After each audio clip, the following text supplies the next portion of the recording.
2 weeks ago, the State of Israel launched Operation Rising Lion in Iran in order to remove an existential threat against the State of Israel. We launched the operation after receiving clear evidence that the Iranian regime was advancing the pace of the missile production and was enriching uranium to high levels. Iran was dangerously close to obtaining a nuclear weapon.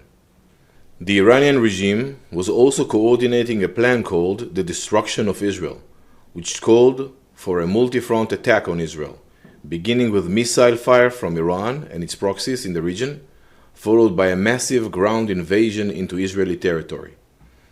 This was not just an idea or a theory, but a concrete, structured plan to wipe Israel off the map. For years, we monitored Iran's actions and worked behind the scenes to delay and stop the threat. This past year, we strengthened capabilities to prepare for the longest distance operation we have ever carried out. As the threats neared the point of no return, we completed the IDF's preparations, secured the home front, and launched the necessary operation against Iran's nuclear and missile programs. We had no other choice. We targeted every layer of the Iranian threat, weakening their abilities and building up our advantages with every strike.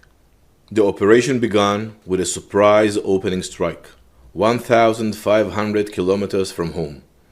We targeted nuclear facilities, dozens of senior military commanders, 11 nuclear experts and knowledge hubs, and research and development sites.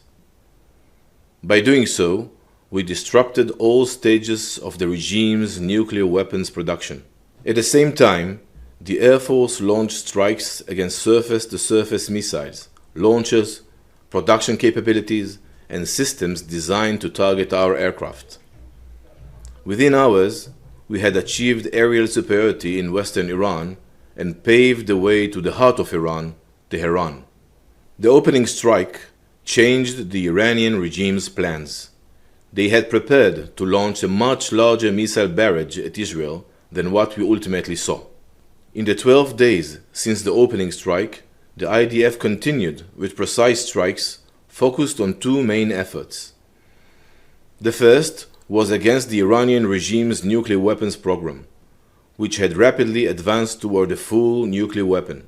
They were enriching uranium on a broad scale and had enough fissile material for several nuclear bombs that they could assemble in a short period of time.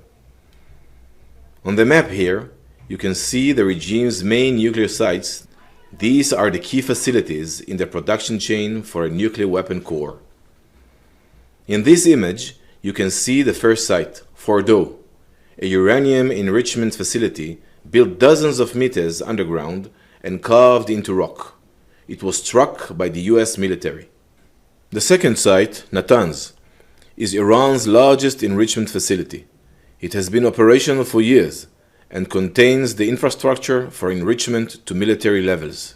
The significant damage to these two sites has removed the Iranian regime's ability to enrich uranium to military-grade levels at this time. The third site struck was the conversion facility near Isfahan. We struck critical components in the production chain of nuclear weapons.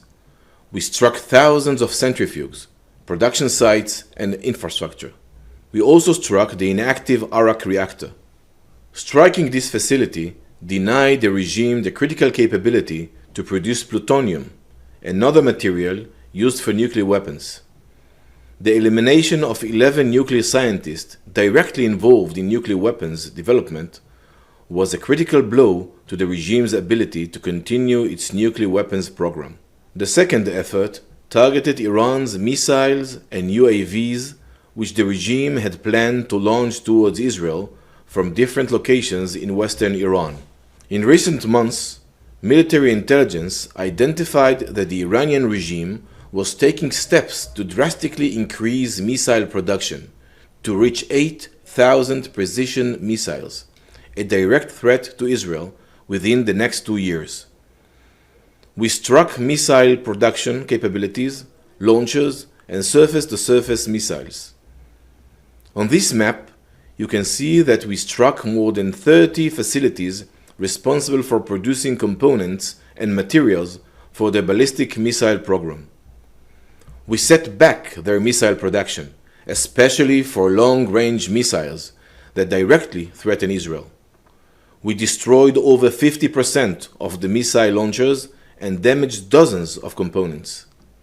We eliminated senior Iranian military commanders, including the top 3, and later one of their successors. More than 30 senior commanders were eliminated. There is no safe haven for our enemies who seek our destruction. This map shows the full impact of everything I've just explained. We removed the immediate existential threat to the state of Israel. This threat must never be allowed to resurface. We struck the head and its proxies on our borders and beyond.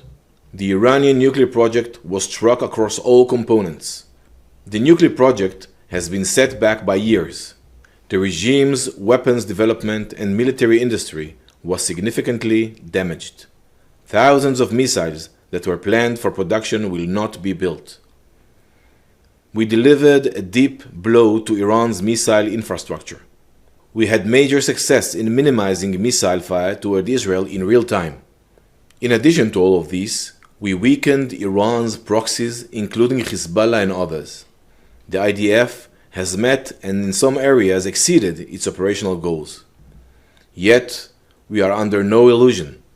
The enemy has not changed its intentions. Through this operation, we were able to achieve our objective to prevent an existential threat to Israel, the region, and the Western world. Our capability, our determination, and our readiness to defend ourselves are now clear to our friends and our enemies. I wish to express my deep appreciation to our ally and partner, the United States, and to the commanders of the US military. Years of close coordination, built on shared values, have been vital to security across the region. During the operation, approximately 530 missiles and 1,100 UAVs were launched from Iran toward Israel territory. Most were aimed at population centers. The Israeli Air Force and Navy intercepted many of the missiles and 99% of the UAVs launched at Israel, most of them outside Israeli territory. Our defense systems significantly reduced the impact. Unfortunately, no defense is airtight. As a result of the attacks, 29 Israeli civilians lost their lives, and many others were injured or lost their homes. The operation's success cannot undo the pain and deep loss we've suffered. We remain alert on all fronts. We are preparing for a variety of scenarios and continuing to operate against Hamas in Gaza alongside our efforts to return all hostages. The mission is not yet complete. 50 hostages remain in captivity. Today's actions are for tomorrow's future, for the future of us all, our children and our grandchildren. We will continue to stand strong together, and we will prevail.